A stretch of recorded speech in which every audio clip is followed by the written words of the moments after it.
إنا نحن نزلنا الذكر وإنا له لحافظون. وقال الله تبارك وتعالى هو الذي بعث في الأميين رسولا منهم يتلو عليهم آياته ويزكيهم ويعلمهم الكتاب والحكمة أو كما قال الله تبارك وتعالى. وقال النبي صلى الله عليه وسلم لا يؤمن أحدكم حتى أكون أحب إليه من والده وولده والناس أجمعين. آپ صلی اللہ علیہ وسلم کی شان عالیہ میں تین درود کا نظارہ پیش فرمائے. اللہم صلی علی محمد النبی الأمی وعلى آلہ وسلم تسلیما. اللہم بارک علی محمد وعلى آل محمد كما بارکت علی ابراہیم وعلى آل ابراہیم انک حمید مجید. اللہم بارک علی محمد وعلى آل محمد كما باركت على إبراهيم وعلى آل إبراهيم إنك حميد مجيد. يا رب صل وسلم دائما أبدا على حبيبك خير الخلق كلهم. میرے عزیز ساتھیوں، اللہ تبارک و تعالیٰ نے ہم سب کو دین کی وجہ سے اور حضور صلی اللہ علیہ وسلم کی بنسبت یہاں جمع ہونے کا موقع نصیب فرمایا. اللہ تبارک و تعالیٰ کا لاکھ لاکھ شکر ہے کہ اللہ تبارک و تعالیٰ نے ہم سب کو مسلمان پیدا فرمایا. اس پر جتنا اللہ کا شکر ادا کیا جائے اتنا ہی کم. میں بارہا کہتا ہوں کہ اللہ تبارک و تعالیٰ نے دنیا کے اندر 18,000 مخلوق پیدا کی ہے. ان میں سے سب سے معزز اور اشرف اگر کسی مخلوق کو بنایا ہے وہ ہے حضرت انسان. وہ حضرت آدم علیہ السلام اور ان کی اولاد جس میں ہم لوگ سب شامل ہیں. اللہ تعالیٰ نے انسان کو بہت خصوصیات سے نوازا. اللہ نے انسان کو بہت مکرم بنایا ہے. یہ بہت بڑی فضیلت ہے کہ اللہ تعالیٰ نے ہم سب کو انسان بنانے کے ساتھ ساتھ مسلمان گھرانے میں پیدا فرمایا. میرے عزیز دوستو، اللہ تبارک و تعالیٰ نے دنیا کے اندر قسم قسم کے لوگوں کو پیدا فرمایا. بڑے لوگ بھی ہیں، چھوٹے لوگ بھی ہیں، غریب بھی ہیں، مالدار بھی ہیں، سبھی طرح کے لوگ ہیں. لیکن اللہ نے انتخاب سب کا اسلام کے لیے نہیں فرمایا. انتخاب کیا تو ہم لوگوں کا انتخاب کیا، جس کو قرآن کریم کہتا ہے وَإِذْ تَعُدُّوا نِعْمَةَ اللَّهِ لَا تُحْصُوهَا. اگر اللہ کی نعمتوں کو گننا چاہو، اللہ کی نعمتوں کا شمار کرنا چاہو، اس کو شمار نہیں کر سکتے ہو. یہ ہم لوگوں کے پاس اللہ کی بڑی نعمت حاصل ہے کہ ہمیں اللہ نے مسلمان بنایا ہے. ہمیں بڑی ذمہ داری دی گئی. مسلمان کو اللہ تعالیٰ نے بڑی ذمہ داری دی ہے. مسلمان تو بن گئے، لیکن مسلمان کا کام ہم کیا کر رہے ہیں اس کا ہمیں اپنے آپ کو خود جائزہ لینا پڑے گا. تو میرے دوستو، اس پر اللہ کا جتنا شکر ادا کیا جائے اتنا ہی کم ہے. حدیث پاک کا مفہوم ہے کہ جب کوئی مجلس لگتی ہے جہاں پر ذکر و اذکار ہوتے ہیں، جہاں پر دعائیں ہوتی ہے، جہاں پر نبی کی محفلیں لگتی ہے، جہاں پر قرآن پڑھا جاتا ہے، جہاں پر دین سیکھا جاتا ہے، اس مجلس کو فرشتے گھیر لیتے ہیں اور اس کے لیے رحمت کی دعائیں کرتے ہیں. حدیث پاک کا مفہوم ہے کہ اللہ کے نبی صلی اللہ علیہ وسلم نے صحابہ کرام رضوان اللہ تعالی علیہم اجمعین سے عرض کیا کہ جب تم جنت کے باغات سے گزرا کرو تو اس میں سے کچھ کھا لیا کرو. صحابہ نے پوچھا جنت کے باغات کیا حضور؟ جنت کی صفت تو ایسے مالا عین رأت، اسے کسی آنکھ نے نہیں دیکھا اور نہ اسے کسی کان نے نہیں سنا. تو حضور صلی اللہ علیہ وسلم نے ارشاد فرمایا یہ میرے صحابہ، جنت کے باغات وہ ہے، جنت کے پھل وہ ہے کہ جہاں پر دین کی محفلیں لگے وہاں پر بیٹھ کر کچھ دیر تک دین کی بات سن لینا، عمل کر لینا، یہ ہے جنت کے باغات اور جنت کے پھل کھانے کا مطلب. تو میرے دوستو، یہ جو محفلیں ہیں اس کو فرشتے گھیرے ہوئے ہیں، اس پر رحمت کا نزول ہو رہا ہے، فرشتے دعائیں کر رہے ہیں. یہ محفل دنیا کی نظر میں حقیر سمجھی جا سکتی ہے، ذلیل سمجھی جا سکتی ہے، لیکن اللہ کے ہاں اس کا بڑا مقام ہے. میرے بھائیوں، یہ محفل میں ہم لوگ تو تو بیٹھ گئے، لیکن اللہ نے ہم سب کو جو بڑی ذمہ داری دی ہے یہاں پر اس کے بارے میں ہمیں غور کرنا پڑے گا، اور باہر جا کر کے ہمیں غور کرنا پڑے گا۔ جب ہم پر اتنی ذمہ داری دی گئی ہے، ہمارا اتنا مقام بڑھایا گیا ہے، تو ہمیں کچھ کرنا بھی چاہیے، کیونکہ ہمارا نام کیا ہے؟ مسلمان، اور مسلمان کا مطلب کیا ہے؟ فرما برداری کرنا، اطاعت کرنا۔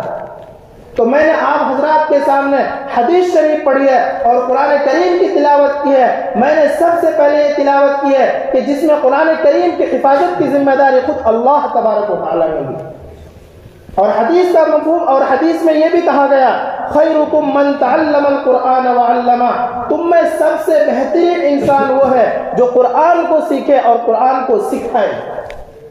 اب میرے بھائیوں، اب ہمیں غور کرنا ہے کہ ہم قرآن کو کتنا سیکھ رہے ہیں اور کتنا سکھا رہے ہیں۔ ہمارا معاشرہ قرآن سے کیوں خالی ہے؟ ہمارا گھر قرآن سے کیوں خالی ہے؟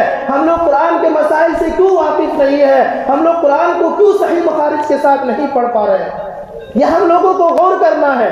ہم بہترین امت کب بنیں گے؟ بہترین انسان کب بنیں گے؟ اللہ کی نظر میں بہترین معلم کب بنیں گے؟ میرے دوستو، جب ہم قرآن کو صحیح طور پر سیکھیں گے اور صحیح طور پر سکھائیں گے، لیکن ہمارا معاشرہ ان سب چیزوں سے خالی ہے۔ نام کا مسلمان ہے کہ ہم مسلمان بن گئے، لیکن صحیح طور پر وہ اسلام پر عمل نہیں کر رہا ہے۔ اللہ کی آواز آ رہی ہے، اے مسلمانوں صبح وقت پر اٹھو اور اللہ کی عبادت کرو، لیکن مسلمان سویا ہوا ہے، نہ قرآن کو پڑھ رہا ہے، نہ شریعت کو سمجھ رہا ہے، نہ کسی دینی کام کو کر رہا ہے، ساری چیزوں کو بالائے طاق رکھ دیا۔ یہ ہم مسلمان ہیں؟ یہ مسلمانوں کا کام نہیں ہو سکتا۔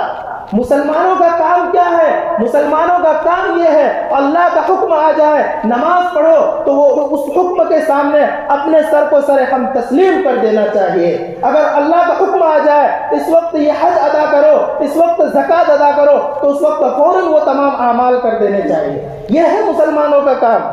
لیکن مسلمانوں کا آج کل کیا کام کرنے لگے؟ مسلمانوں نے غیروں کا کام کرنا شروع کر دیا۔ مسلمانوں نے قرآن کے بجائے میوزک کو اپنا طور طریق بنا لیا۔ مسلمانوں نے قرآن کو پڑھنے کے بجائے غیروں کی کتابوں کو پڑھنا شروع کر دیا۔ مسلمانوں نے قرآن کو سمجھنے کے بجائے دنیا کو سمجھنا شروع کر دیا۔ میرے بھائیوں، دنیا کو سمجھنا، غیر کی کتاب پڑھنا یہ ناجائز نہیں ہے، جائز ہے، لیکن یہ کہ پہلے اپنی کتاب تو پڑھو۔ قرآن کیا کہتا ہے؟ قرآن ہم سے کیا چاہتا ہے؟ اللہ نے ہمیں کیوں پیدا کیا ہے؟ لیکن ہم نے سب چیزوں کو بالائے طاق رکھے دنیا کی چیزوں میں ہم لوگ لگ گئے۔ میرے بھائیوں، اللہ تبارک و تعالیٰ کے نزدیک بڑی پکڑ ہوگی اگر ہم لوگ قرآن کو نہیں پڑھے اور نہیں سمجھے۔ دنیا کی تمام کتابیں بدل گئی، ساری چیزیں بدل گئی، سارے انسان بدل گئے۔ دنیا کے اندر سب انسانوں کو موت آنی ہے اور آتے رہیں گے اور مرتے رہیں گے۔ دنیا کی چیزیں تبدیل ہو گئی، لیکن قرآن خدا کا جو کلام ہے وہ کبھی تبدیل نہیں ہو سکتا۔ کفار مکہ نے چیلنج کیا تھا ہم قرآن کو بدل کر دیں گے، تو اللہ تبارک و تعالیٰ نے کہا تم چیلنج کرتے ہو تو میں بھی چیلنج کرتا ہوں، تم قرآن کو بدل کر کے دکھاؤ۔ جس کو پہلے پارے کے اندر اللہ نے فرمایا وَإِن كُنتُمْ فِي رَيْبٍ مِّمَّا نَزَّلْنَا عَلَىٰ عَبْدِنَا فَأْتُوا بِسُورَةٍ مِّن مِّثْلِهِ۔ اگر تم قرآن میں شک کرتے ہو، قرآن کو بدلنا چاہتے ہو، تو پوری کتاب نہیں، قرآن کے ایک چھوٹی سی سورت بنا کر کے پیش کرو۔ میرے دوستو، یہ چیلنج آج تک موجود ہے۔ کل جناب محمد رسول اللہ صلی اللہ علیہ وسلم کے زمانے میں جو چیلنج ہوا تھا، آج بھی وہ چیلنج موجود ہے۔ آج بھی کوئی غیر مسلم، آج بھی کوئی انسان اس چیلنج کو قبول کرے اور اس طرح بنا کر کے دکھا دے۔ یہ اللہ کا چیلنج ہے، یہ ہمارا چیلنج نہیں، یہ ہم انسانوں کا چیلنج نہیں۔ میرے دوستو، ہم لوگوں سے زیادہ عربی جاننے والے عرب تھے، فصحاء تھے، بلغاء تھے، لیکن ان لوگوں نے گھٹنے ٹیک دیا اور قرآن کی پوری آیت کا ایک چھوٹی سورت بھی نہیں بنا سکتا۔ قرآن آج بھی چیلنج کرتا ہے، وہ کتابیں ہمیں دی گئی ہے میرے دوستو، لیکن ہم لوگوں نے قرآن کو بالائے طاق رکھ دیا۔ قرآن کی ایک ایک آیت پڑھنے پر 10 نیکی کا ثواب ملتا ہے، جسے 8ویں پارے کے اندر اللہ نے کہا ما جاء بالحسنۃ فلہ عشر امثالها۔ اگر تم ایک آیت پڑھو گے، ایک عمل کرو گے نیک کام کا، تو اللہ تبارک و تعالیٰ اس کے بدلے میں تمہیں 10 نیکیاں دیں گے۔ یہ قرآن کی فضیلت ہے میرے بھائیوں. لیکن ہم لوگ غیروں کی کتابوں کو پڑھنے میں دلچسپی رکھتے ہیں, اس کے اندر ثواب نہیں ہے. ہاں آپ کو فائدہ مل جائے گا, لیکن قرآن ایسی کتاب ہے جس کے اندر ثواب بھی ہے اور جس کے اندر سمجھنے والی بات بھی ہے, جس کے اندر آپ کی دنیا بھی سنور جائے گی اور آخرت بھی سنور جائے گی. لیکن ہم لوگوں نے قرآن کو اپنی زندگی سے نکال دیا. میرے دوستو, قرآن کو پڑھیے اور سمجھیے, لیکن اگر ہم لوگوں نے قرآن کو نہیں پڑھا, اللہ کے یہاں اس کا جواب دینا مشکل ہو جائے گا. ہمیں محمد رسول اللہ صلی اللہ علیہ وسلم کے سامنے ذلیل ہونا پڑے گا. ہمیں حضرت ابو بکر صدیق کے سامنے ذلیل ہونا پڑے گا. ہمیں حضرت عمر فاروق کے سامنے ذلیل ہونا پڑے گا. ہمیں تمام امت کے سامنے ذلیل ہونا پڑے گا. ہمیں دنیا کے سامنے ذلیل ہونا پڑے گا. میرے بھائیوں, ہم لوگوں کا مقام کوئی چھوٹا موٹا نہیں ہے. ہم لوگوں کو قیامت کے دن دوسری امت پر گواہ بنا کر کے پیش کیا جائے گا. لیکن ہمارا اعمال ہی اگر بد رہے گا تو بتائیے ہم کیا گواہی دیں گے؟ کہ یہ تو خود ہی بڑا مجرم پہلے سے بنا بیٹھا. قرآن کریم نے جس کو چوتھے پارے کے اندر کہا, کنتم خیر امۃ اخرجت للناس تأمرون بالمعروف وتنہون عن المنکر, یہ امت کا یہ اعزاز ہے کہ تم لوگوں کو بہترین امت بنایا گیا ہے. تمہارا کام کیا ہے؟ بھلائی کا حکم دینا اور برائی سے روکنا. یہ چیزیں کب ہوں گی میرے بھائیوں؟ جب ہم قرآن کو پڑھیں گے, اس کے تفسیر کو ہم سمجھیں گے. میرے دوستو, یہ ہمیں خیر امت کہا گیا, لیکن ہم لوگ کیا کر رہے ہیں؟ سوچئے اپنی زندگی کے بارے میں, اپنے اعمال کا محاسبہ کیجئے کہ ہم لوگوں نے زندگی کو بالکل ایسا بنا کر کے رکھ دیا, بالکل کھیل تماشا بنا دیا. میرے دوستو, یہ زندگی دوبارہ نہیں ملنے والی ہے. یہ زندگی جو آج مل گئی ہے, یہ دوبارہ زندگی نہیں ملنے والی ہے. آپ چاہے کتنا ہی کاش کر لیجئے, لیت الشباب یعود کتنا ہی رٹ لیجئے, لیکن آپ کو زندگی دوبارہ نہیں ملنے والی ہے. ساری چیزیں آپ کو مل سکتی ہے, آپ کو پیسے مل سکتے ہیں, آپ کو کاروبار مل سکتا ہے, ساری چیزیں مل سکتی ہے, لیکن آپ کو یہ زندگی, یہ صحت دوبارہ نہیں مل سکتی. میرے دوستو, یہ زندگی کو گزرنے سے پہلے اپنے آپ کو کام میں لگا لو, اپنے آپ کو صحیح راستے پر لے آؤ, نہیں تو کل ہمیں شرمندگی سے کوئی نہیں بچا سکتا. ابھی میں نے گزشتہ ہفتے میں تقریر میں کہا تھا کہ زندگی بہت بڑی دولت ہے. اپنی زندگی کو بیماری سے, موت سے پہلے غنیمت سمجھ لو. حدیث کے حوالے سے میں نے, بخاری کے حوالے سے میں نے سمجھایا کہ اپنی زندگی کو جس نے موت سے پہلے غنیمت سمجھ لیا, بیماری سے پہلے غنیمت سمجھ لیا, وہ شخص کامیاب ہو گیا. لیکن جس نے اپنی زندگی کو غنیمت نہیں سمجھا, وہ شخص برباد ہو گیا. میرے بھائیوں, اپنی زندگی کو غنیمت سمجھو, نہیں تو ہمیں اب پچھتانے سے کوئی فائدہ نہیں. تو میں عرض کر رہا تھا کہ قرآن جو ہے یہ ایسی کتاب ہے جس کے بارے میں اللہ تبارک و تعالیٰ نے ہر آیت پر, ہر حرف پر 10 نیکی کا وعدہ فرمایا ہے. اور ایک یہ بات بھی ہے کہ قرآن جو 10 نیکی کے بارے میں کہتا ہے, یہ آپ کو 10 نیکی تو ملے گی ہی, لیکن اگر آپ کا خلوص رہے گا, آپ کا اخلاص رہے گا, آپ کی توجہ رہے گی, آپ کا دھیان رہے گا, تو اللہ تبارک و تعالیٰ 10 نہیں, اللہ تعالیٰ 20 بھی دے سکتے ہیں, 100 بھی دے سکتے ہیں. اللہ تعالیٰ آپ کو 700 گنا تک بھی نیکی دے سکتے ہیں. کھولیے آپ 7ویں پارے, اس کے اندر تفسیریں بھری پڑی ہے. اللہ تعالیٰ کو وہ اعمال خوش والا ہونا چاہیے, اللہ تعالیٰ کو خوشی ہونا چاہیے. اللہ تعالیٰ لاکھوں نیکی دینے کے لیے تیار ہے. میرے بھائیوں, یہ اللہ تعالیٰ کا کرم ہے. پہلی امت کے اندر ایسا نہیں ہوتا تھا.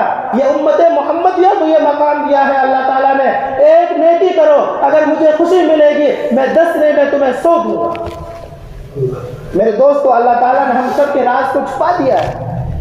ہم لوگ خوب گناہ کرتے ہیں. اگر میرے دوست یہ دعا نہیں ہوتی حضور کی کہ میری امت کو ہلاک مت کرنا, نہیں تو اگر یہ دعا نہیں ہوتی تو ہم لوگ ہلاک ہو چکے.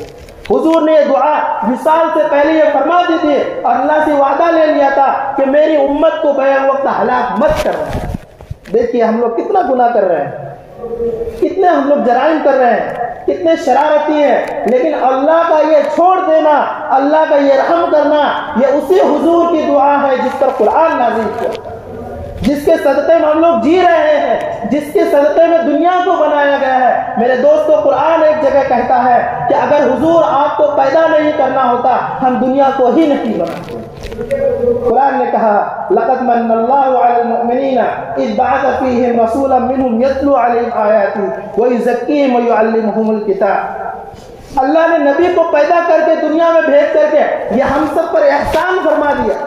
اللہ نے کتابیں دی, اللہ نے روزی دی, اللہ نے صحت دی, اللہ نے ساری چیزیں دی, لیکن اللہ نے احسان نہیں فرمایا. لیکن جیسے جناب محمد رسول اللہ صلی اللہ علیہ وسلم کو دنیا میں مبعوث فرمایا, فوراً احسان پیدا فرمایا.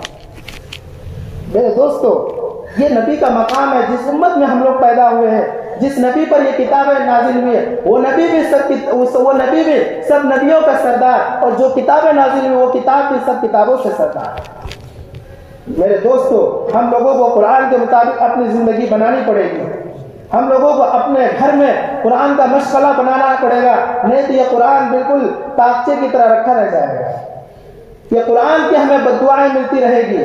اس لیے ہمیں قرآن کے مطابق اپنی زندگی بنانی ہوگی. اگر قرآن کے مطابق ہم نے اپنی زندگی نہیں بنائی, کل قیامت کے دن یہ جو اولاد جو ہماری ہے, یہ بھی ہمارے خلاف حجت ہو جائے گی. اولاد کو اگر ہم نے صحیح تربیت نہیں دی, اولاد کو ہم نے مدرسے میں نہیں بھیجا, اولاد کے تعلیم و تعلم کے لیے ہم لوگوں نے کوئی علماء کا انتخاب نہیں کیا, انہیں نہیں پڑھایا, تو کل قیامت کے دن یہی اولاد آپ کے خلاف حجت ہو جائے گی. وہ اولاد یہ کہے گی, میں تو چھوٹا تھا, میرے کو تو کوئی سمجھ ہی نہیں تھی, ماں باپ نے مجھے کچھ سکھایا ہی نہیں. میرے دوستو, ایک تو اپنا گناہوں کا بوجھ, ایک اولاد کے گناہوں کا بوجھ بھی پڑ جائے گا. اس لیے میرے بھائیوں, قرآن کی تعلیم کا مشغلہ بناؤ ابھی سے. اگر قرآن کی تعلیم کا مشغلہ بنے گا تو یہ دھیرے دھیرے یہ کارواں بڑھتا چلا جائے گا, اور پھر اولاد کے اندر ایک صحیح رہنمائی ملے گی, اور اولاد کے اندر ایک ذوق و شوق پیدا ہوگا, وہ بھی قرآن والی بن جائے گی. تو کریں گے میرے بھائی صاحب قرآن پر عمل, قرآن کو پڑھیں گے. یہ قرآن ایسی کتاب ہے جس کو قرآن مقدس میں کہا گیا ہے, لو انزلنا هذا القرآن على جبل لرأيته خاشعا متصدعا من خشية الله. اگر ہم یہ قرآن کو پہاڑ پر نازل کرتے تو یہ قرآن کی وجہ سے یہ پہاڑ جو ہے یہ اللہ کے خوف سے یہ ڈھک جاتا. میرے دوستو, قرآن کا بہت بڑا مقام ہے. قرآن کو سبوں نے چیلنج کیا, قرآن کو لوگوں نے برباد کرنے کی کوشش کی, لیکن اللہ تبارک و تعالیٰ نے ہر زمانے کے اندر قرآن کی حفاظت فرمائی ہے. میرے دوست, حفاظت کیسی ہوتی ہے؟ کیا کوئی فرشتے آتے؟ نہیں. حفاظت ایسی ہوتی ہے کہ ایک پڑھنے والا ہوگا, وہ جب ختم ہوگا اللہ تعالیٰ اس کی جگہ پر ڈبل حافظ پیدا فرمائے.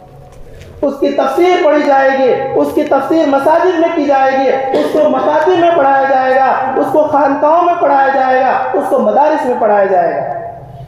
تو یہ قرآن کبھی ختم ہونے والا نہیں ہے. میں آپ کو ایک چھوٹا سا واقعہ بتاتا ہوں. ایک عیسائی پادری نے شاہ عبدالعزیز محدث دہلوی کو چیلنج کیا, اور کیا کہا تھا, اور وہ دہلی کے اندر چیلنج کیا تو ایک مرید آیا اور کہنے لگا, حضرت ایک عیسائی پادری ہمیں چیلنج کر رہا ہے اور کہہ رہا ہے کہ اگر تمہارا قرآن سچا ہے تو لے کر کے آؤ, میں اپنے بائبل اور انجیل کو لے کر کے آتا ہوں. اس کے بعد وہ مرید آیا حضرت کے بعد اور کہا کہ حضرت آج ناک کا مسئلہ ہے, ناک کٹ جائے گی اگر ہم نے چیلنج کو سویکار قبول نہیں کیا. تو حضرت نے کہا اچھا ایسی بات ہے. تو حضرت کہا کہ ٹھیک ہے قرآن بھی لے لو اور چلتے. جب میدان میں گئے تو دیکھا کہ چوک پر, چاندنی چوک پر بہت سارے لوگوں کا جماوڑا لگا ہوا ہے, بہت ساری بھیڑ ہے, بہت سارے لوگوں کا اجتماع ہے وہاں پر. تو حضرت پہنچنے کے بعد کہا کہ عیسائی پادری کا بولا یہاں. تو عیسائی پادری نے کہا ہم یہ چیلنج کر رہے ہیں کہ آج پتہ چلے گا کہ قرآن صحیح ہے یا انجیل یا یہ بائبل صحیح. تو حضرت نے کہا کہ میرے بھائی یہ قرآن کو اور بائبل کے ساتھ ایسا کیوں کر رہے ہو؟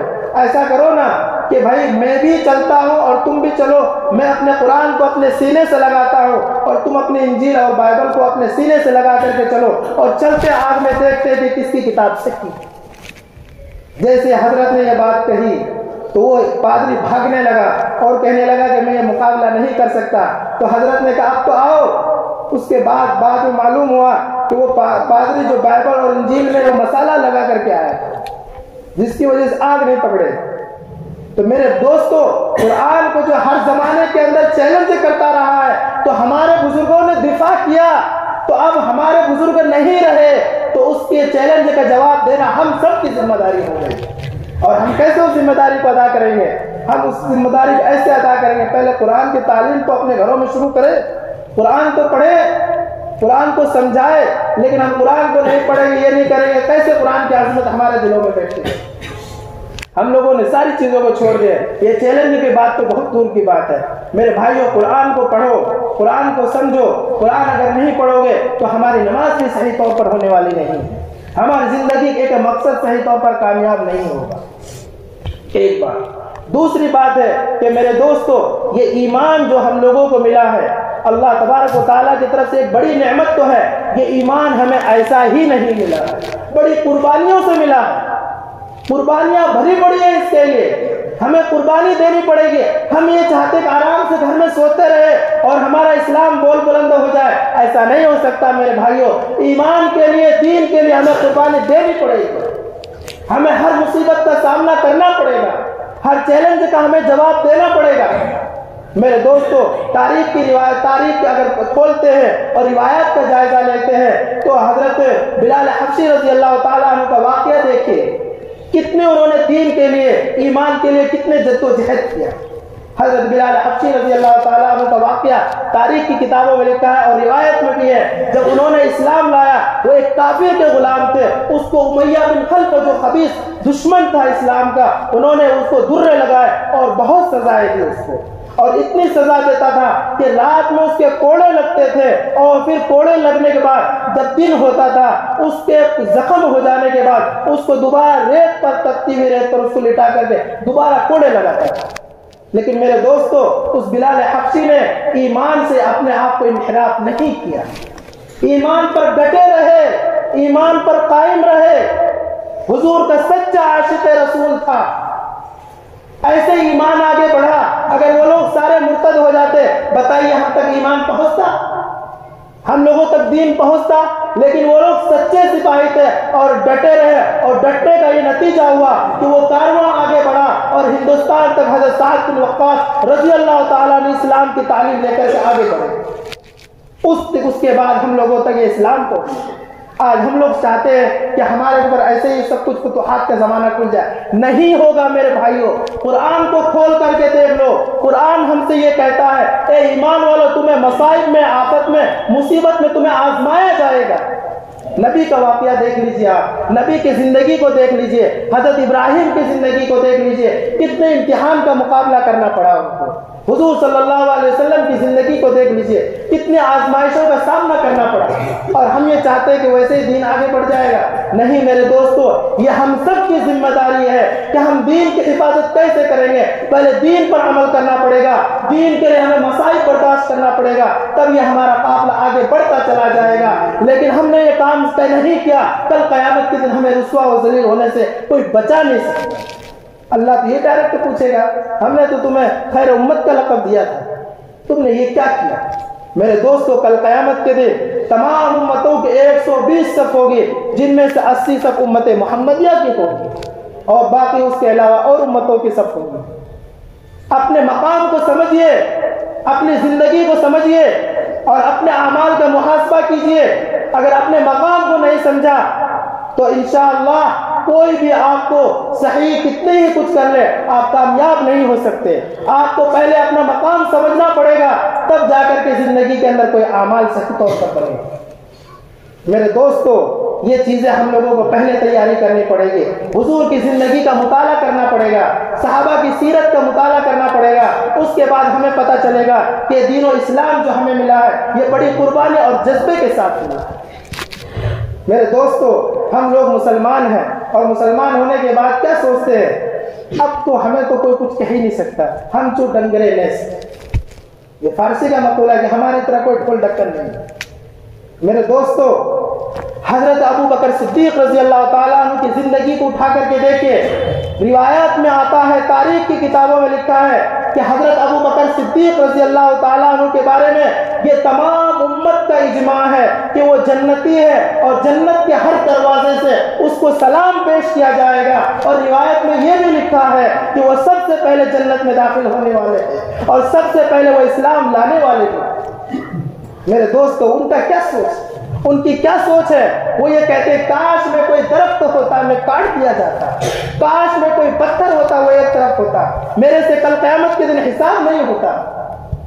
وہ اتنے بڑے شخص جس کو حضور صلی اللہ علیہ وسلم نے دنیا ہی کے اندر بشارت دی تھی کہ ابو بکر دخل الجنہ، ابو بکر جنتی ہوگا، اس سے حساب و کتاب نہیں لیا جائے گا، وہ ڈر رہے ہیں۔ میرے دوستو، ہم لوگوں کے پاس کیا ہے؟ کچھ بھی نہیں ہے۔ ہماری زندگی بھی نبی کے مطابق نہیں ہے، ہماری گاڑی بھی نبی کے مطابق نہیں ہے، ہماری شریعت بھی جو کہہ رہی ہے ہم اس کے خلاف چل رہے ہیں، ہمارے تمام طریقہ کار شریعت کے خلاف ہو جائے۔ کیسے ہم لوگ اپنے آپ کو بڑے ہونے کا دعویٰ کر رہے ہیں؟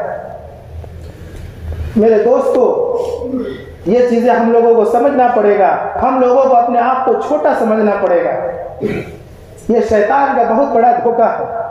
میں نے آپ کو بتایا تھا کہ شیطان انسان کو جو ہے بہت طریقے سے دھوکہ دیتا ہے۔ کبھی آپ کو کچھ اعمال کروا کر کے آپ کو دھوکہ دیتا ہے، کبھی بڑے فائدے سے روکنے کے لیے کبھی وہ چھوٹی نیکی بھی کروا دیتا ہے۔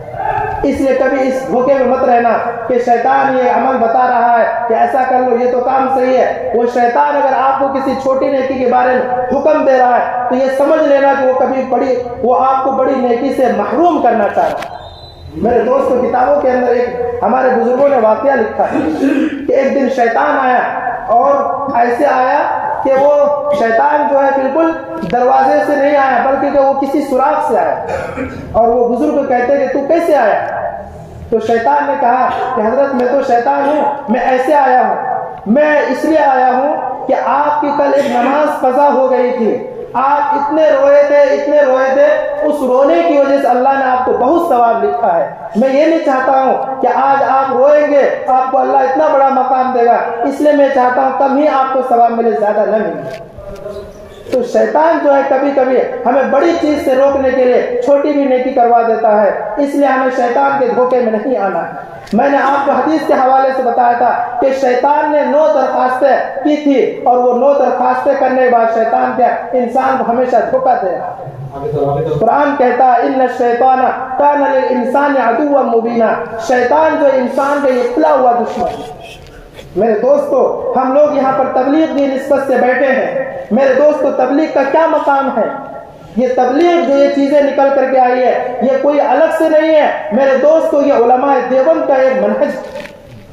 جب علماء دیوبند پڑھتے ہیں انہوں نے ساری چیزوں کو الگ الگ کر کے بتایا کہ خانقاہ کیسے چلایا جاتا ہے، مدارس کیسے چلایا جاتا ہے، مکاتب کیسے چلایا جاتا ہے، تبلیغ کیسے کیے جاتے ہیں۔ علماء دیوبند نے سارے طریقے دنیا کو بتائے ہیں۔ تو میرے استاد محترم حضرت مفتی شبیر صاحب، استاد حدیث و محدث مدر شاہ شاہی نے یہ بات لکھی ہے، ہدایت کے 3 راستے ہیں، ایک مکاتب ہے، مدارس ہے، دوسرا خانقاہ ہے، تیسرا تبلیغ کے راستے۔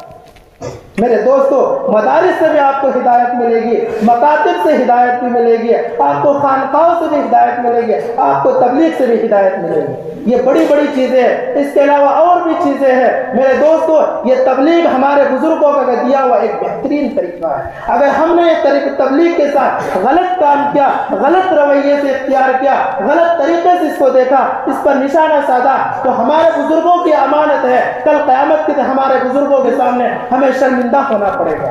آپ کو پتا ہے حضرت مولانا الیاس صاحب رحمۃ اللہ علیہ، انہوں نے اپنی زندگی کو تبلیغ کے لیے وقف کر دیا۔ ان کی فراغت دارالعلوم دیوبند سے 1326 ہجری میں ہوتی ہے، اور وہ فارغ ہونے کے بعد انہوں نے فراغت جو 1326 میں کی ہے، وہ کہاں سے فراغت کی ہے؟ دارالعلوم دیوبند سے انہوں نے فراغت کی ہے۔ اور حضرت شیخ الہند جو مولانا قاسم نانوتوی رحمۃ اللہ علیہ کے شاگرد اعظم ہیں اور دارالعلوم دیوبند کے پہلے طالب علم ہیں اور پہلے فاضل ہیں، ان سے بخاری شریف پڑھنے کا حضرت کو شرف حاصل ہے۔ انہوں نے یہ طریقہ اختیار کیا۔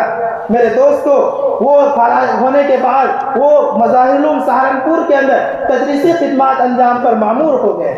اس کے بعد ان کے بڑے بھائی جو آج بنگلہ والی مسجد ہے دلی کے اندر ہے، وہ اپنے والد ماجد کی جگہ پر مولانا محمد صاحب خدمت انجام دیتے تھے۔ ان کے انتقال کے بعد حضرت مولانا الیاس صاحب رحمۃ اللہ علیہ کو دلی بلایا گیا اور وہاں پر خدمت انجام دیتے رہے۔ اس کے بعد حضرت نے میوات کے علاقے میں، اسی طرح دلی کے اطراف میں یہ دین کا کام کرنا شروع کر دیا۔ اسی کا یہ نتیجہ ہے، اسی کا یہ پل ہے کہ حضرت کا یہ کام اتنا مقبول ہوا کہ دنیا کے اندر اس کا ڈنکا بج رہا ہے۔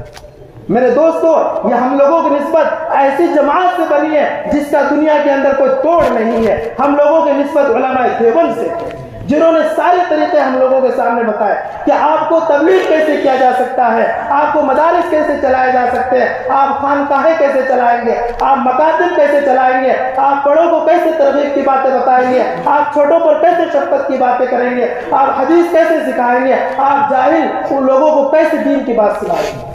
یہ ہر طریقے ہمارے علماء دیوبند نے بتایا۔ ہمارے علماء دیوبند نے امت کا پیسہ خرچ نہیں کیا، فضول چیزوں میں خرچ نہیں کیا، امت کو صحیح رہنمائی ہر حال میں کی اور کرتے رہیں گے انشاءاللہ تعالی۔ یہ تبلیغ کا کام جو ہے یہ کہیں سے نہیں آیا، یہ ہمارے علماء دیوبند کا دیا ہوا ہی ایک طریقہ ہے۔ ہم لوگ مدارس میں کام کر رہے ہیں، مکاتب کے کام کر رہے ہیں، کچھ ہمارے علماء تبلیغ سے منسلک ہے، وہ تبلیغ سے لوگوں کو جوڑ رہے ہیں۔ تبلیغ سے کتنا فائدہ ہوا پتا ہے؟ تبلیغ سے ایسے ایسے لوگوں کو فائدہ ہوا جو شرابی میں تھے، کبابی تھے، زناکار تھے، ایسے ہزاروں لاکھوں لوگوں کو ہدایت مل چکی ہے اور انشاءاللہ ملتی رہے گی۔ میرے دوستو، میں نے جس سے منطق اور فلسفہ کی کتابیں پڑھی ہے، وہ حضرت ایک واقعہ بتا رہے تھے۔ وہ بڑے بڑے سفر کرتے ہیں اور بہت دور دور تک وہ امریکہ اور پھر جو ہے یہ لندن، یو کے وغیرہ یہ سب جاتے رہتے ہیں۔ انہوں نے ایک مرتبہ واقعہ سنایا افریقہ کا اور کہا کہ وہاں پر ایک تبلیغی جماعت پہنچتی ہے اور وہ نیک اللہ کے ولی، اور جانے کے بعد راستہ اپنے بیچ میں دریا پڑ جاتا ہے اور ان کے پاس کوئی راستہ نہیں، کوئی کشتی نہیں، اللہ کے حکم سے وہ لوگ چلتے ہیں اور دریا پار ہو جاتے ہیں، کوئی پانی ان کو تک نہیں پہنچتا۔ یہ ہے دین کا کام خلوص کے ساتھ کرنے سے۔ اگر خلوص کے ساتھ کام کرو گے تو پانی بھی تمہارے بدن کو گیلا نہیں کرتا۔ میرے دوستو، آج کل جو لوگ ہیں تبلیغ کو ہر طرح سے بدنام کر رہے ہیں۔ میرے دوستو، تبلیغ کے اندر بھی بہت سارے فسادات ہو رہے ہیں، بگاڑ ہو رہے ہیں، لیکن ہم لوگوں کو اس بگاڑ کو دور کرنا ہے، اختلاف سے اپنے آپ کو دور کرنا ہے۔ اگر ہم اس بگاڑ میں لگے رہے تو کل قیامت کے دن ہمیں حضرت مولانا الیاس صاحب رحمۃ اللہ علیہ کے سامنے شرمسار ہونا پڑے گا۔ حضرت مولانا الیاس صاحب رحمۃ اللہ علیہ حضور کی موجودگی میں ہمیں کہہ دیں گے کہ میں نے کتنی محنتیں کی، میں نے کتنی قربانیاں دی، ان لوگوں نے میرے کام کو بالکل ابالا کر کے رکھا۔ تو میرے دوستو، تبلیغ کا کام ضرور کیجئے لیکن شریعت کے دائرے میں رہ کر کے کیجئے۔ قرآن ہم سے کیا کہتا ہے، حدیث ہم سے کیا کہتی ہے، یہ کام اس دائرے میں رہ کر کے کرنا ہے۔ میرے دوستو، تبلیغ کا کام یہ سوچا جاتا ہے کہ صرف یہ عوام کا کام نہیں، عوام کا کام نہیں ہے، یہ علماء کا کام ہے۔ علماء کی نگرانی میں کام کیا جائے تو میرے دوستو اس کا فائدہ ہوگا، کیونکہ عوام جو ہوتی ہے یہ پڑھی لکھی نہیں ہوتی ہے، یہ بھٹک سکتی ہے، اس لیے علماء کو ان سے منسلک کرنا چاہیے۔ علماء سے بدزن نہیں ہونا چاہیے، مدارس سے بدزن نہیں ہونا چاہیے۔ یہ آپ کو تبلیغ کا جو کام ملا یہ مدارس سے ہی ملا ہے، آپ کو کہیں اور سے نہیں ملا ہے، کسی سینما ہال سے نہیں ملا ہے، یہ مدارس سے ملا ہے، یہ مدارس سے پڑھے ہوئے فارغ ہونے والے مولانا الیاس صاحب رحمۃ اللہ علیہ سے ملا۔ میرے دوستو، جب یہ تبلیغ کا کام شروع ہوا، اب اس کو کیسے پھیلایا جائے گا؟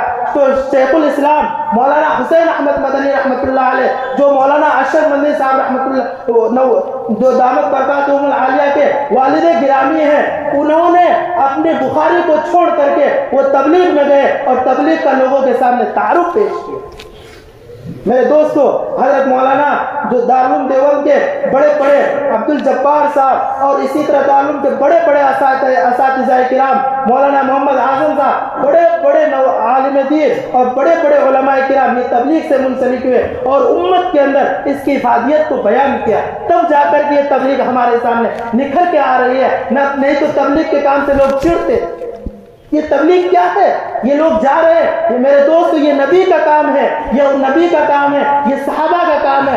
جبکہ تبلیغ کا طریقہ کیا ہے؟ بدل گیا۔ پہلے زمانے کے اندر یہ صورتیں نہیں تھی، لیکن آج کے زمانے میں صورتیں بدل گئی کیونکہ حالات بدل گئے۔ حالات کے بدلنے سے سارے طریقہ کار بدلنے پڑتے ہیں۔ لوگ یہ کہتے ہیں کہ یہ لوگ ٹوپیاں لے کر کے پھرتے ہیں، بستر لے کر کے پھرتے ہیں۔ پہلے زمانے میں تو ایسا نہیں تھا میرے دوستوں، پہلے زمانے کے اندر اس کی ضرورت نہیں ہوگی، لیکن آج کے زمانے کے اندر ان سب چیزوں کی ضرورت پڑتی ہے۔ تو ہمیں ٹوپیاں بھی اٹھا کر کے لے کے چلنا پڑ سکتا ہے، ہمیں بستر بھی لے کر کے چلنا پڑے گا، ہمیں اپنے مال کو بھی لے کر کے چلنا پڑے گا۔ میرے دوستو، یہ طریقہ کار جو ہمیں ملا ہے مولانا الیاس صاحب رحمۃ اللہ علیہ، اس کا سیدھا کنیکشن حضور سے ملتا ہے، اس کا سیدھا کنیکشن صحابہ سے ملتا ہے۔ صحابہ بھی دین کے کام سے ادھر ادھر گئے. حضور کے وصال کے بعد دنیا کے مختلف حصوں میں صحابہ اکرام گئے, اور ہندوستان کے اندر حضرت سعد بن وقاص رضی اللہ تعالیٰ تبلیغ کے لیے سے ہندوستان میں تشریف لائے. آپ چلا جائیے پنجاب کے اندر, آپ چلے جائیے ہندوستان کے مختلف حصوں کے اندر, بتایا جاتا ہے کہ یہاں پر صحابہ کی قبر ہے, یہاں پر انبیاء کی قبر ہے. میرے دوستو, یہ تبلیغ کے کام کو کبھی برا مت ہو, اس سے امت کو بہت فائدہ ہوا, بہت فائدہ ہوا. لیکن آج کل تبلیغ کے اندر کیا دو گروپوں کے اندر اس کو بانٹا جا رہا ہے. میرے دوستو, اس فرقے سے, اس اختلاف سے ہمیں ہٹ کر کے کام کرنا ہے. انشاءاللہ ہماری ذات کو بھی فائدہ ہوگا اور ہمارے اسلام کو بھی اس سے بہت فائدہ ہوگا. جو ہمارے بھولے بھالے بھٹکے ہوئے مسلمان ہیں, جو مدرسہ نہیں جا سکتے, جو مکاتب نہیں جا سکتے, جو ضروریات سے فارغ نہیں ہو پا رہے, اس کا علمی مشغلہ ہے یا اسی طرح اور کاموں میں لگے ہوئے ہیں, وہ یہ کام کو سر انجام دے. انشاءاللہ اس سے بہت فائدہ ہوگا, لوگوں کے اندر دینداری ہوگی. وقت نہیں ہے میں آپ کو بتاتا اس تبلیغ کی وجہ سے کتنے ہزاروں لاکھوں لوگوں کی ہدایت مل چکی ہے. شرابی شراب چھوڑ چکا ہے, زناکار زنا کرنے والے زنا چھوڑ چکا ہے. میرے دوستو, میں آپ کو ایک واقعہ بتاتا ہوں. لوگ ایک مرتبہ ایسا ہوا کہ کہنے لگے کہ یہ تبلیغی جماعت والے کتابوں کو ایسے پڑھتے ہیں 2.5 گھنٹے 3 گھنٹے, کیا مطلب نکلتا ہے. ایک صاحب کو سکون نہیں مل رہی, وہ کہہ رہے کہ مجھے سکون نہیں, میں ہزاروں ٹیبلٹ کھا گیا, بہت کچھ کھا گیا, مجھے سکون نہیں ہے. تو اس کو تبلیغ والے کیا کیے پتا, اس کو مسجد میں پکڑ کر کے لے آئے, اور پکڑ کے لانے کے بعد ان کو کتاب میں بٹھا دیا, جو تعلیم ہوتی اس میں بٹھا دیا. 2.5 گھنٹے کی تعلیم میں وہ حضرت سونے لگے. بعد میں اس کو کہا کہ آپ کو تو نیند آ گئی, تو کہا کہ یہ کام جو ہے یہ نبیوں والا ہے, یہ کام سکون والا ہے. شیطان ہم سے یہ چاہتا نہیں ہے کہ ہم کوئی دین کا کام کر لیں, ہمیں یہاں پر سکینت شیطان نے دے دی. تو میرے دوستو, جہاں پر بھی دین کا کام ہوگا شیطان وہاں پر آپ کو روکے گا ہر اعتبار سے. شیطان کبھی بھی انسان کا فرما بردار نہیں ہو سکتا, شیطان کبھی بھی آپ کو صحیح راستے پر نہیں چلا سکتا. شیطان ہمیشہ آپ کو برائیوں کی طرف لے کر کے جائے گا. میرے دوستو, شیطان انسان کا کھلا ہوا دشمن ہے. میں نے آپ کو گزشتہ ہفتہ تقریر میں بتایا تھا کہ شیطان قسم کھا چکا ہے میں انسان کو ہمیشہ ذلیل و خوار کرتا رہا. شیطان نے قسمیں کھائی ہے میں انسان کو بھٹکاتا رہوں گا, میں انسان کو ہمیشہ ذلیل کرتا رہوں گا.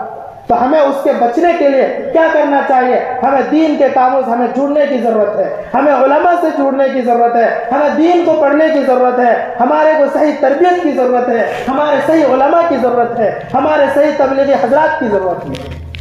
تو اس لیے میرے بھائیوں, شیطان سے بچیے. اگر شیطان سے نہیں بچو گے تو میرے دوستو, ہم لوگوں کو ذلیل اور رسوا ہونے سے کوئی نہیں بچا سکتا. میں نے بتایا تھا بخاری کے حوالے سے, اگر کوئی شخص شیطان سے بچنا چاہتا ہے, حفاظت چاہتا ہے, وہ شخص روزانہ صبح شام آیت الکرسی کا ورد کرے. جو شخص آیت الکرسی کا ورد کرے گا شیطان تو اس کی حفاظت صبح شام ہوتی رہے گی. تو کرتے میرے بھائی سب لوگ, میں نے گزشتہ ہفتے میں بتایا تھا کہ آپ آیت الکرسی کا ورد کیجئے. یہ عمل شیطان کا ہی بتایا ہوا ہے, اور میں نے یہ روایت حضرت ابو ہریرہ رضی اللہ تعالی عنہ کے حوالے سے بتلائی تھی. شیطان جب پکڑا چلا گیا تھا, انہوں نے کہا تھا آج تم مجھے چھوڑ دو, میں آپ کو ایک ایسا ذکر بتاؤں گا جو کہ تمام چیزوں سے بہتر ہوگا. تو شیطان نے بتایا تھا کہ آیت الکرسی پڑھا کرو, جس گھر میں آیت الکرسی پڑھی جائے گی اس گھر میں نہیں آؤں گا. تو میرے دوستو, شیطان سے حفاظت کے بہت سارے طریقے. ایک حفاظتی تدابیر یہ بھی ہے کہ ہم سب آیت الکرسی کو پڑھا کریں اور اس کو یاد بھی کر لیں, اور اس کے ساتھ ساتھ میں قرآن بھی پڑھ لیں. میرے بھائی, یہ 3 پارے کے اندر آیت الکرسی ہے. تو میرے دوستو, سب پڑھیں گے, شیطان سے بچنے کا عمل سب کریں گے نا, تبلیغی کو برا تو نہیں کہیں گے نا, دین کے کام کو ہمیشہ صحیح طور پہنچائیں گے نا, مدارس کی طرف دھیان دیں گے نا, مکاتب کی طرف دھیان دیں گے نا, خانقاہ کی طرف دھیان دیں گے نا. میرے دوستو, سارے یہ کام ہمارے علماء دیوبند کے دیے ہوئے طریقے. کوئی بھی کام امت نے اور لوگوں نے صحیح نہیں کیا, لیکن علماء دیوبند نے سارے امت کو طریقے بتلائے ہیں. لیکن آج کل علماء جو کٹ رہے ہیں, یہی وجہ ہو رہی ہے کہ عوام نے علماء کو ایک طرف کر دیا. اسی لیے جو ہے علماء کٹ رہے. علماء کو جوڑو, اور علماء کو جوڑنے کے بعد دیکھو فائدہ کیا ہوتا ہے. وہاں پر آپ کو تفسیر بھی سننے کو ملے گا، وہاں پر آپ کو حدیث بھی سننے کو ملے گا، لیکن ہم لوگوں نے علماء کو کاٹ دیا، کچھ ہماری غلطی ہو گئی، کچھ علماء کی طرف سے غلط فہمی ہو گئی، جس کے نتیجے میں کیا ہے، یہ ہمارے کام کو ہر طرف سے بدنام کیا جا رہا ہے۔ غیر مقلد حضرات، بریلوی حضرات اس کو ناجائز کہنے میں لگے ہوئے، لیکن میرے دوستو یہ کام کی وجہ سے جو دنیا میں فائدہ ہوا، اس چیز کو دیکھ کر کے جو ہمارے مخالف ہے، ہمارے دیوبندی حضرات کے مخالف ہے، ان لوگوں نے بھی اس طریقے کے مطابق ایک جماعت کی شکل دے دی۔ آپ دیکھیے وہ لوگ بھی جماعت اسلامی کے نام سے پکار رہے ہیں، اور کس کس نام سے، اسلامی بھائیوں کے نام سے پکار رہے ہیں، وہ بھی دین کا کام ایسے ہی کر رہے ہیں۔ میرے دوستو اس طریقے کو چھوڑنا نہیں ہے۔ جو بچے ہیں وہ جا کر کے مدرسوں میں تعلیم حاصل کرے اور مکاتب میں تعلیم حاصل کرے، جس کو وقت نہیں ہے وہ جا کر کے اپنا وقت تبلیغ میں لگائے، اور علماء بھی اپنا وقت تبلیغ میں لگائے، تاکہ امت کی رہنمائی بر وقت صحیح ہو سکے۔ ٹائم ہو گیا جی۔ اللہ تعالیٰ کہنے سننے سے زیادہ